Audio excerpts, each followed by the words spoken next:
essa iniciativa, em nome da doutora Maria José, vereadora, e gostaria até de justificar também a ausência do magnífico reitor da universidade, que me pediu, por meio da vice-reitora, a professora Nadantas, que justificasse a ausência. A professora Nadantas hoje está participando de várias bancas de qualificação de pós-graduação, já agendadas, e o professor Ricardo está ausente aqui no município, e juntamente com outros colegas aqui da universidade, a gente se faz presente nesse importante evento, como já foi dito aí pelos componentes da mesa. Então, é uma grande honra estar presente. Eu vou tentar, conforme foi solicitado, fazer uma apresentação até bem didática também. Logicamente, o tema é extremamente vasto, falar sobre água e todas as suas implicações, mas eu acho que é um ponto de partida aqui para as nossas discussões. O material está aqui preparado, está à disposição para a corte, se alguém tiver interesse, e foi preparado para em torno de 30, 40 minutos. Embora o professor tenha mania de falar muito, vou tentar ser mais breve. Vou ficar aqui onde eu estou. Seria eu montei assim de maneira recursos hídricos, disponibilidade e usos. A gente inicia a apresentação mostrando aqui o conteúdo, poucos vai ser mais, os usos dos múltiplos da água, e finalizando aqui a água, a nossa composição é basicamente de água, mais de 70% do nosso corpo é água. E as nossas células, o sangue, enfim, a seiva das plantas, a água ela está presente em tudo. Está presente. E, enfim, ou seja, a água subterrânea ela pode ser contaminada, com a água de superfície também, mas especificamente sobre a água subterrânea, ela pode ser contaminada de várias formas. Né? Aplicação, na agricultura, aplicação de uso de agrotóxicos que vão ser capeados com a água e infiltrados no solo e dali poder chegar ao aquífero, fossas sépticas não bem dimensionadas, resíduos animais, vazamento de depósito de materiais perigosos, derrames, isso é muito comum até em estradas, quando caminhões ocorrem acidentes, aqui há o derramamento de material tóxico e atinge logo os cursos d'água, enfim, o solo, postos de gasolina, enfim. E aqui tem uma lixeira aqui na atividade, mais uma vez, para parabenizar a iniciativa. E por último, eu deixo aqui um texto adaptado da oração da campanha da fidelidade, da CNTV desse ano, que tem como tema exatamente esse que a gente está aí refletindo hoje. Bom, em relação ao aspecto da minha apresentação,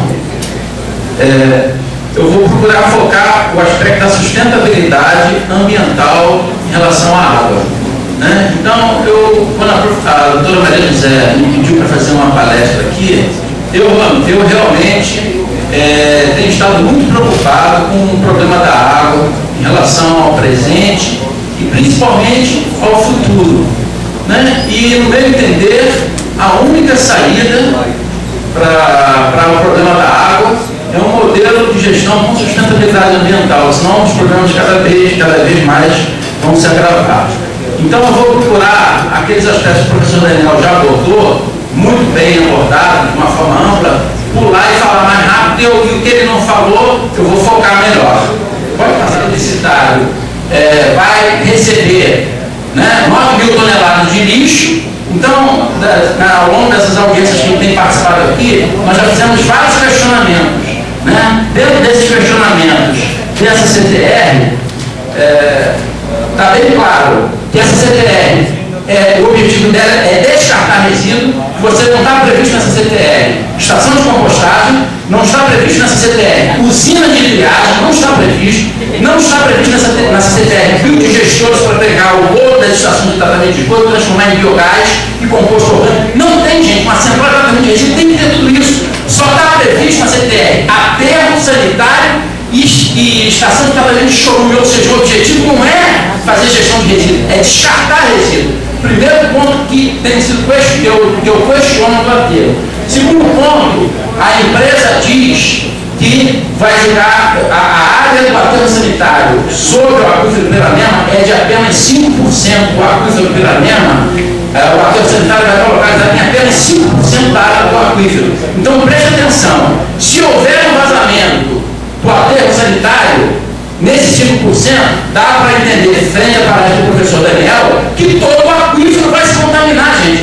É a conversa para boi dormir, que só 5%, só se você não contaminar 1%, a água se propaga, a poluição se propaga na água subterrânea. Todo o aquífero vai estar condenado. Este é o outro ponto de questionamento, porque de acordo com a Constituição do Estado, mananciais de água, você não pode construir aterro em mananciais hídricos. O aquífero Piranema é um manancial hídrico. Esse é o terceiro ponto de questionamento. E dentro de um outro aspecto que eu não sei se vocês sabem, eu soube pela fiscalização do CREA, o projeto executivo da CTR foi feito em 6 meses. 6 meses. Eu não consigo entender um projeto desta magnitude se fazer em 6 meses. O projeto executivo do aterro sanitário da CTR toda foi feito em 6 meses, né? De janeiro de 2010 a agosto de 2010. Então, realmente, é no mínimo questionável. Frente a esses questionamentos todos, aí eu queria terminar a apresentação, né, dando a seguinte sugestão. Nós temos aqui o prefeito, o vice-prefeito, vereadores, membros da procuradoria aqui do município. Eu ia querer fazer uma proposta ao município, para que o município entre com um instrumento jurídico. Eu já sei que tem uma ação contra o empreendimento, mas dentro dessa ação e em outros, entre com um instrumento jurídico contra o empreendimento, não sendo contra, porque já sabe que não vai ser embargado, mas é dentro da legalidade, exigindo alguns esclarecimentos que até agora não foi dado. Eu, pelo menos, não tenho acesso. Falei com a Ademar, com a secretária de Meio Ambiente, que ele disse que não recebeu essa documentação também, e isso, no mínimo, para o empreendimento continuar, tem que ser apresentado. Eu vou listar para vocês, primeiro, plano de contingência. Se ocorrer algum vazamento de chorume ali, o que vai ser feito? Porque você pode fazer uma vedação daquele material, monitorar o entorno e rapidamente evitar qualquer tipo de espalhamento rápido para contaminar o aquífero. Eu não recebi, apesar de ter solicitado no CREA, o plano de contingência. O CREA mandou para o INEA a solicitação desse documento, o INEA simplesmente não respondeu. Né? Nós encaminhamos ao Ministério Público, que respondeu ao CREA, dizendo para o CREA perguntar ao dono do empreendimento. Então, o ciclo voltou para a barriga. Então, é o primeiro ponto que eu ia solicitar, dentro desse documento, que seria feito pela Prefeitura, pela Procuradoria do município, solicitar o plano de contingência. Segundo ponto, para dar garantia para a população daqui, que se houver algum vazamento, que pode ocorrer não só do aquífero do Piranema, como um vazamento para o Rio Piranema, algum tipo de transportamento, como aconteceu em Nova Iguaçu, que foi para o Rio da região, o Valão do Brejo e outros que podem vazar, não é só o aquífero do Piranema. Qual é a medida, o plano de contingência, o que está prevendo para rapidamente, para dar garantia que não vai haver contaminação? Esse é o primeiro ponto. Segundo ponto, os estudos hidrológicos, né, e os estudos de drenagem, né, nós solicitamos a memória de cálculo desses estudos, os dados que foram utilizados, tem que pedir pelo menos um ano hidrológico, não foi apresentado nada, a não ser uma plantinha carimbada com a ANP, não foi apresentada a memória de cálculo com nada, que inclusive é exigido por lei. Então, isso tem que estar, independente de você ser contra ou a favor, tem que ser apresentado, transparência tem que ser exigido. Se não for atendido, enquanto isso não for atendido, a minha sugestão é que seja embargada essa hora. Enquanto essa documentação, que é básica para qualquer empreendimento, não for atendido, se algum de vocês tiver isso, eu volto atrás, mas o estudo hidrológico que embasou o projeto de drenagem, a memória de cálculo desse projeto de drenagem tem que ser apresentado para a Secretaria de Meio Ambiente, tem que ser apresentado para o CREA, tem que ser apresentado para a Prefeitura, para os vereadores, para a população. Isso até agora eu não tenho conhecimento. E terceiro ponto, o projeto executivo exatamente, na estação de tratamento de chorume, eu também não tive acesso ao projeto executivo, pelo contrário, quem fez esse projeto foi um engenheiro civil, não um engenheiro químico, né? Então é algo preocupante. Com um projeto executivo feito em 6 meses, eu queria ver a memória de cálculo, os levantamentos que foram feitos de dados, inclusive de dados topográficos e para caminhamento desse material e o processo de tratamento, como vai ser feito. Então, se tem uma plantinha, eu quero memória de cálculo, dimensionamentos, que seja apresentado. O monitoramento ambiental, que me consta, está totalmente vago, você não tem os pontos, então tem que ser apresentado monitoramento ambiental, indicando os pontos de coleta subterrânea, aonde vão estar, os pontos de coleta dos mananciais superficiais. Essa é a garantia que a população precisa, que se esse empreendimento, apesar de eu ser contra, mas se o órgão executor quiser fazer e tiver um amparo legal, mas ele tem que apresentar isso. Esse monitoramento, ele tem que ser apresentado. Por quê? Ele é fundamental. Se o monitoramento estiver deficiente, vai estar comprovado que ele não vai dar essa garantia aos mananciais da região.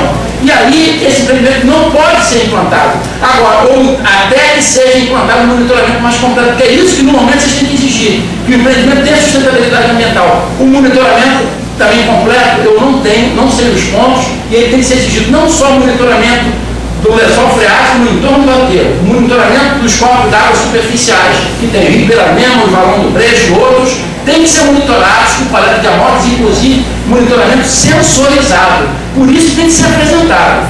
E também da estação de tratamento de chorume, você tem que ter o monitoramento do chorume, do esgoto bruto e do esgoto tratado para avaliar a eficiência de forma permanente e a frequência desse monitoramento. E o último ponto que deve ser exigido nesse documento seria a implantação dessas medidas que toda a CTR tem que ter, que é a usina de compostagem, usina de triagem e biodigestores. Se não tiver, não pode implantar a CTR. Uma CTR tem que ter isso, porque uma prefeitura que queira fazer uma coleta seletiva, aquela CTR está apta para receber aquele resíduo orgânico e transformar em composto. Hoje em dia, se a prefeitura de Seropédica quiser fazer uma coleta seletiva e levar para a CTR Santa Rosa, vai ter que jogar no aterro, porque não tem usina de compostagem ali. Isso é um absurdo. Então, no meu entender, eu posso ajudar até a prefeitura, a Secretaria de Meio Ambiente a redigir um documento, é só a gente marcar uma reunião, faremos na brevidade possível um documento técnico a ser encaminhado à Justiça, solicitando que se esses dados, que são dados fundamentais para o licenciamento, não forem apresentados hoje, eu não tenho conhecimento, a doutora Denar não tem, que a obra, enquanto isso não for atendido, seja embargada. E após ser apresentada, a gente faz uma avaliação técnica e se tiver alguma deficiência, vamos exigir para desembargar o atendimento mínimo, independente de ser contra ou a favor e o processo corre, o empreendimento por conta da fora da Constituição de outros, mas tecnicamente isso tem que estar atendido. Era o que eu tinha para falar.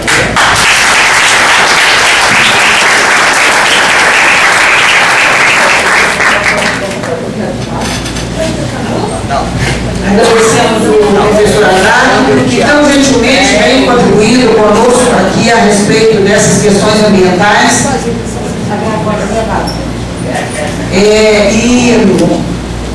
E se dispõe sempre a contribuir. Nós vamos precisar do professor André. A Comissão Permanente do Meio Ambiente está preocupada no acompanhamento desse empreendimento até a sua operação. Pretendemos fazer com que não entre em operação enquanto não for analisadas essas questões. E conscientes que somos do grande problema que ele representa para nosso aquífero, para aquela região. Nós vimos que ao invés de nós termos um solo, um meio que vai drenar água para abastecer o aquífero, nós estamos, pelo contrário, impermeabilizando e colocando um poluidor em cima do aquífero. É lamentável. No nosso município, que não foi esse o município que nós sonhamos. Eu sou um dos protagonistas do movimento de emancipação e não foi isso que nós sonhamos. Infelizmente, a Câmara Municipal anterior e o prefeito do município anterior a este governo Martinazzo considerou ao Estado, ao INEA legislasse e aprovasse todas as licenças ambientais para a instalação do CTR. Nós aqui em Seropédica, nós temos rodovias estaduais e federais e não temos direito de locomoção pelas instalações de hospedagem que estão aqui dentro do nosso município.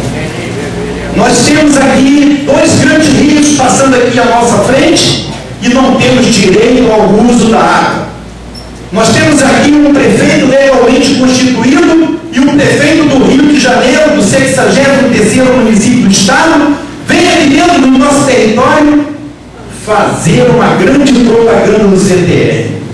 Então nós estamos enfrentando problemas muito grandes.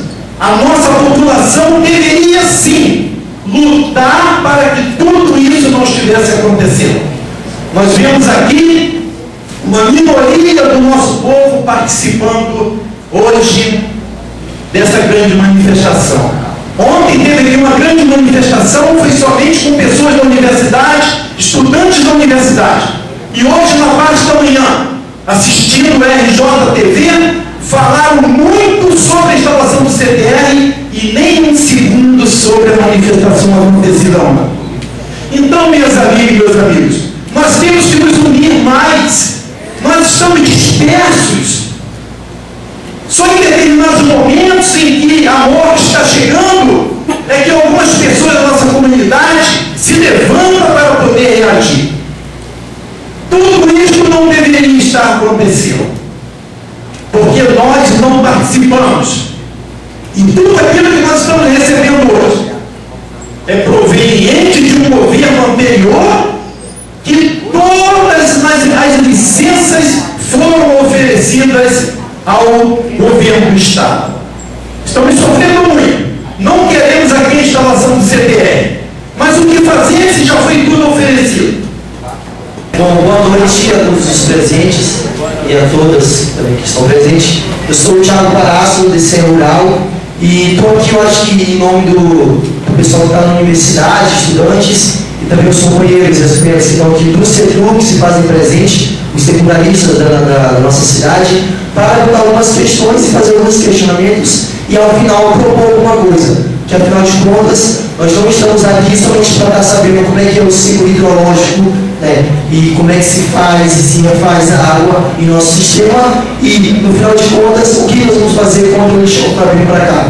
A água que nós queremos discutir é a água que está sendo colocada em risco, né? Não somente as águas das chuvas e as águas que caem por nossas torneiras, mas a água que está sendo posta em risco que coloca isso também a nossa sobrevivência aqui em Seropédica.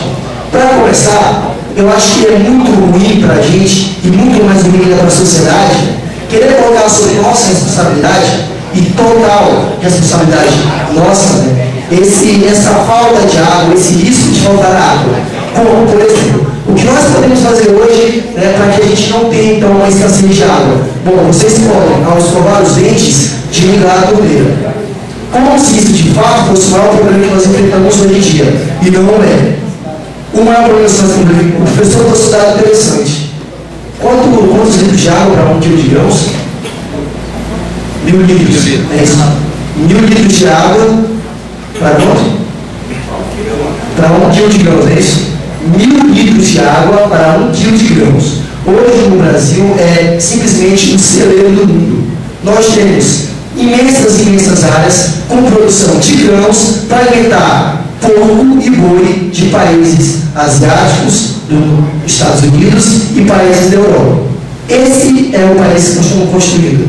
Aqui na cidade de Seropédica, uma cidade que tem trabalhadores e trabalhadoras que tem que se deslocar diariamente do Rio de Janeiro e outras cidades para trabalhar e praticamente somente dormem aqui e necessitam dessas condições de moradia, que é a água principalmente, estão vendo simplesmente uma imposição do governo com a conivência dos órgãos ambientais competentes como o INEA, que se faz omisso e mais ainda corrupto nesse momento, liberando todo tipo de licença para a implantação dessas obras que vão trazer grande impacto para a nossa cidade.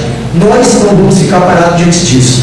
Nós, estudantes, iniciamos ontem uma grande manifestação e vamos continuar ainda com o apoio dos estudantes do CETUR, dos estudantes dos colégios municipais, como o CIEPS, certo? E esperamos também que a comunidade de professores, como está o companheiro lá do Valdemar também aqui, né, e a população em geral se manifeste também, né? E queremos dizer o seguinte: já que a prefeitura se colocar contra o lixão, que ela se coloque também na luta. Porque é muito fácil a gente, no microfone, falar que é contra.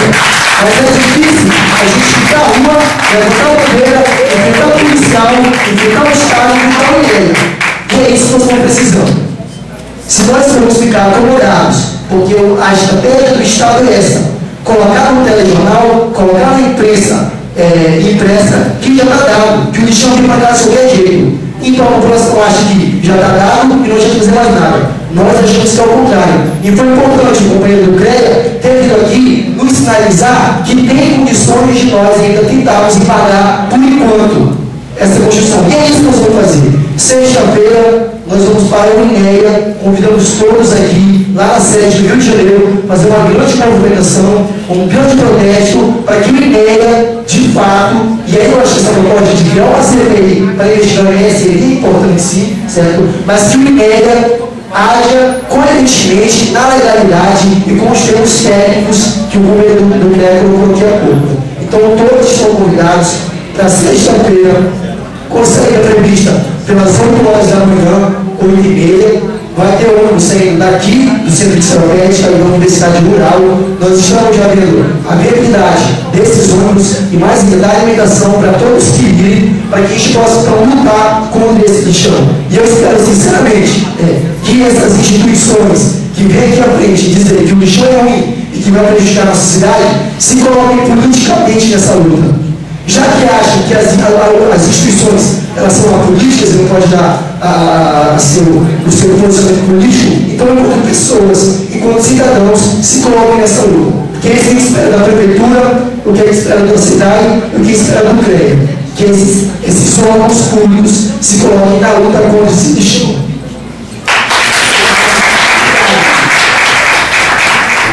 Eu não sei se eu entendi bem sua pergunta, mas gostaria de saber se existe um meio secundário de utilização de água na falta do manancial de superfície que a gente utiliza para abastecer a região seropédica. Tá? Eu entendi, foi isso. Tá? Já acontece no bairro Boa Fé, né, a gente utilizou água de poço, tá, para abastecer inicialmente lá a comunidade Boa Fé, era abastecida por água de reservatório subterrâneo. Tá? Então, na falta, a gente utilizaria poço, que provavelmente vai ser atingido com a vida do aquele. Bom, é isso que eu ia falar. Em relação.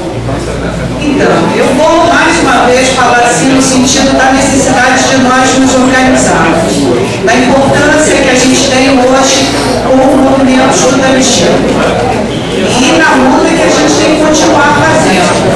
Eu quero falar das opções, certo? Das opções.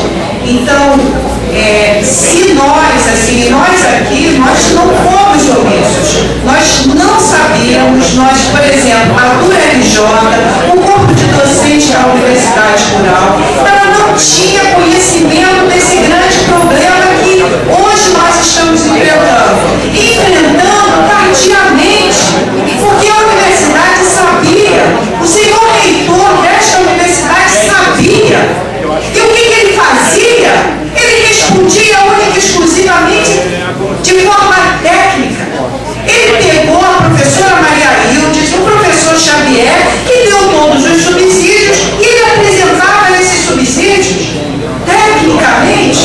Já que não adiantava, não adianta só isso, tem que fazer alguma coisa. Fazer. Tinha um professor meu que falava assim: falar é fôlego, fazer é substância. E faltou a esses nossos representantes isto. Faltou isto.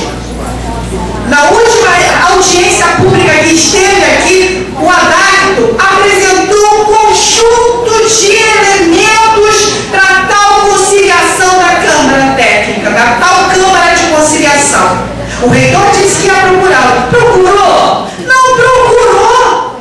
Não procurou! Omisso! Por isso que a universidade, por isso que a ADU chama de omissão, porque não fez o dever de casa. E nós estamos pagando caro por isso. Nós falamos para ele, nós precisamos que isso chegue a uma outra instância, porque a instância estadual já não dá conta. O legislativo e o judiciário estão juntos, entendeu? E por isso, que aí eu não vou defender, não quero entrar na defesa, mas o prefeito, ele justifica por aí. Ele traz a justificativa dele nesse sentido. Estou com mãos amarradas, porque senão eu saio fora. O judiciário me pega. De alguma forma, a gente vai continuar cobrando, porque esse é o nosso papel, enquanto entidade sindical, enquanto movimento estudantil, cobrar da prefeitura, cobrar da Câmara de Vereadores, né, cobrar da Universidade Rural ações efetivas.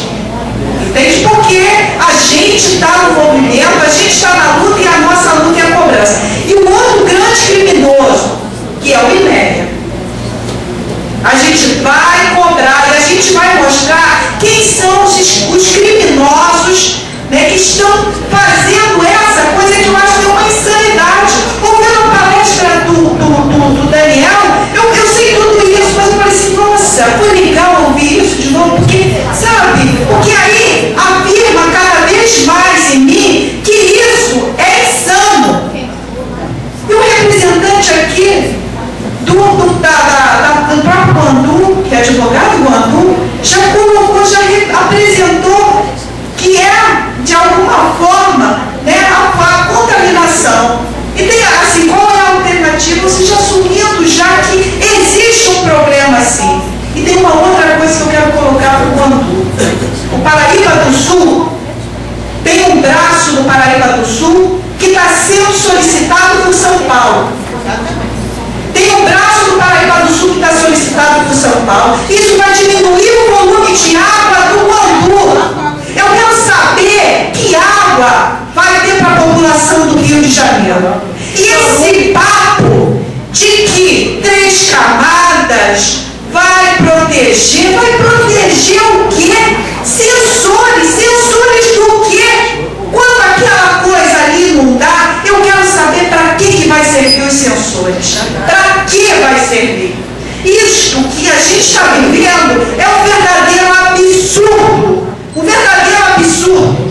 E é lamentável, assim, que a gente tenha que estar brigando contra isso. Quando os dirigentes, né, quando o INEA, quando as pessoas que se dizem ambientalistas, como o senhor Carlos Mink, o grande ambientalista, que teve essa fama, se elegeu dessa forma, é o verdadeiro, e aqui eu coloco, o verdadeiro criminoso ambiental. Ao defender um projeto como este.